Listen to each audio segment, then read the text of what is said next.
जय श्रीमन नारायण। आइए, आपका फिर से स्वागत है आपके अपने YouTube चैनल में।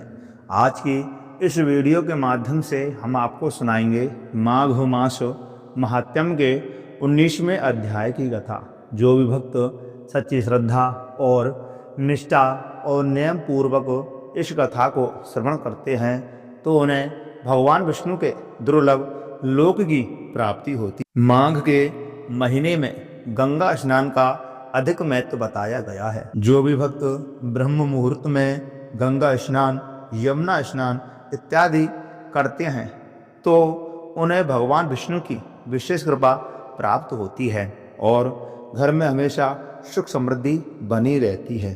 तो आइए प्रिय भक्तों, आज के इस वीडियो के माध्यम से हम आपको सुनाएंगे 19वें अध्याय की कथा। तो प्रिय भक्तों, कथा प्रारंभ करते हैं।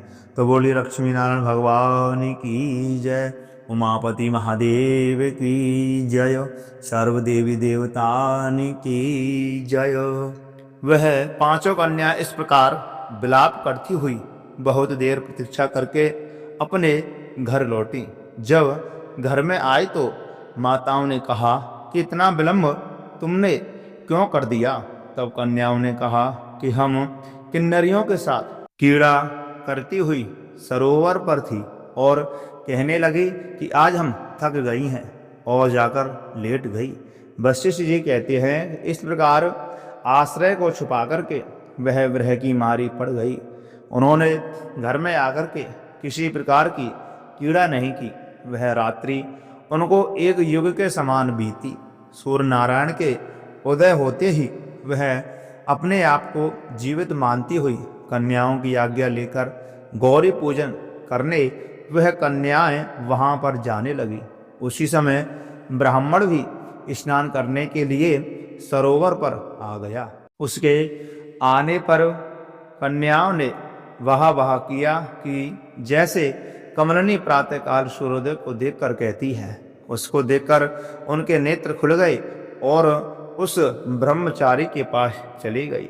आपस में एक दूसरे का हाथ पकड़ करके चारों तरफ से उनको घेर लिया और कहने लगी कि हे मूर्ख, उस दिन तू भाग गया था लेकिन आज नहीं भाग सकता। हम लोगों ने तुमको घेर लिया है। ऐसा वचन सुनकर के बाहु पास में बंधे हुए ब्राह्मण ने मुस्कुरा करके कहा कि तुमने जो कुछ कहा सो ठीक ही है, परंतु मैं तो अभी विद्याभ्यास और ब्रह्मचारी हूँ। गुरुकुल में आकर मेरा विद्याभ्यास पूरा नहीं हुआ है। पंडितों को चाहिए कि जिस आश्रम में रहे उसका धर्म का पालन करना चाहिए। इस आश्रम में मैं विवाह करना धर्म नहीं समझता। अपने व्रत का पालन करके और गुरु की आज्ञा का पालन करके ही विवाह कर सकता हूँ, उससे पहले नहीं कर सकता। यह बात सुनकर के वह कन्याएं इस प्रकार बोली जैसे वैशाख मास में कोयल बोलती है। वह कहने लगी कि धर्म से अर्थ और अर्थ से काम और काम से धर्म के फल का प्रवेश होता है, यानी कि प्रकाश होता है। ऐसा ही पंडित लोग और शास्त्र कहते हैं।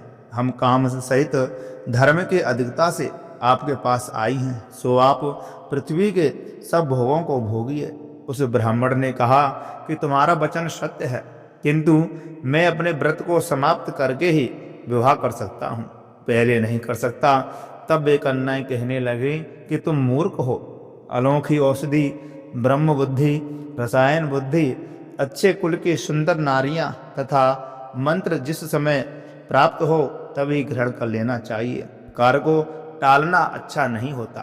केवल भाग्य वाले पुरुष ही प्रेम से पूर्ण अक्षय कुल से उत्पन्न स्वयं वर चाहने वाली कन्याओं को प्राप्त होते हैं। कहा हम अनोखी नारियां, कहाँ आप तपस्वी बालक। यह बेमेल का मेल मिलाने में विधाता की चतुराई ही है।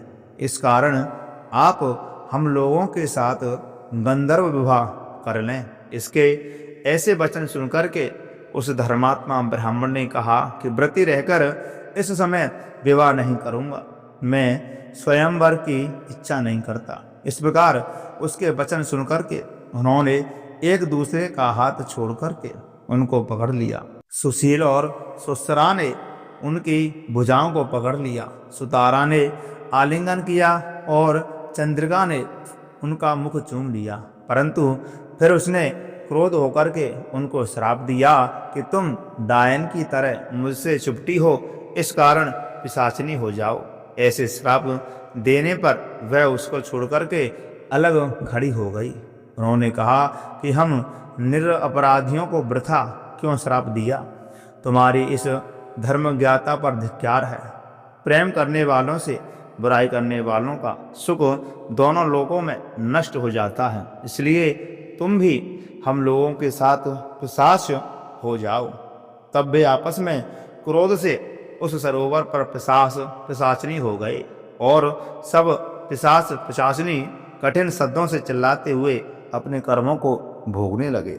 वशिष्ठ जी कहने लगे कि हे राजन, इस प्रकार वह पिशाच उस सरोवर के इधर उधर घूमते रहे।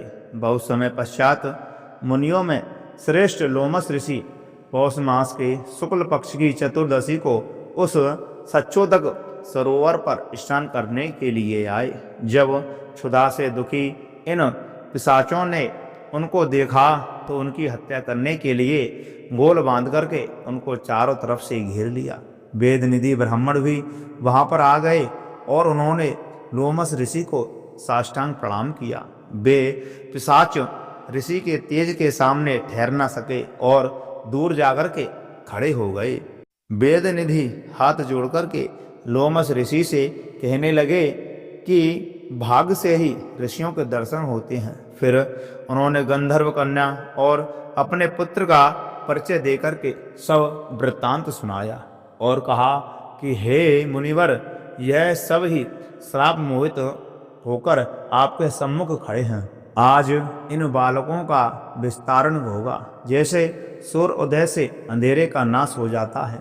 वशिष्ठ जी कहने लगे कि पुत्र के दुख से दुखी हुए देवनिधि ब्राह्मण के ऐसे वचन सुनकर के लोमस ऋषि के नेत्रों में जल भर आया और वेद विधि से कहने लगे कि मेरे प्रसाद से बालकों को शीघ्र स्मृति पैदा हो, मैं उसका धर्म कहता हूँ, जिससे उनका आपस का ज्ञान विलीन हो जाएगा। तो प्रिय भक्तजनों, ये रही माघ मास महात्म्य के 19वें अध्याय की कथा। जो भी भक्त सच्ची श्रद्धा और निष्ठा के साथ माघ मास महात्म्य की कथा सुनता है एवं प्रातःकाल ब्रह्म मुहूर्त में गंगा स्नान इत्यादि करता है, तो उसे भगवान विष्णु की विशेष कृपा प्राप्त होती है। तो प्रिय भक्तों, मैं आपसे आशा करता हूँ यह वीडियो आपको बहुत अच्छी लगी होगी, तो कृपा करके इस वीडियो को ज़्यादा से ज़्यादा शेयर करें और आपने अभी तक हमारे चैनल को सब्सक्राइब नहीं किया है तो सब्सक्राइब अवश्य कर लें।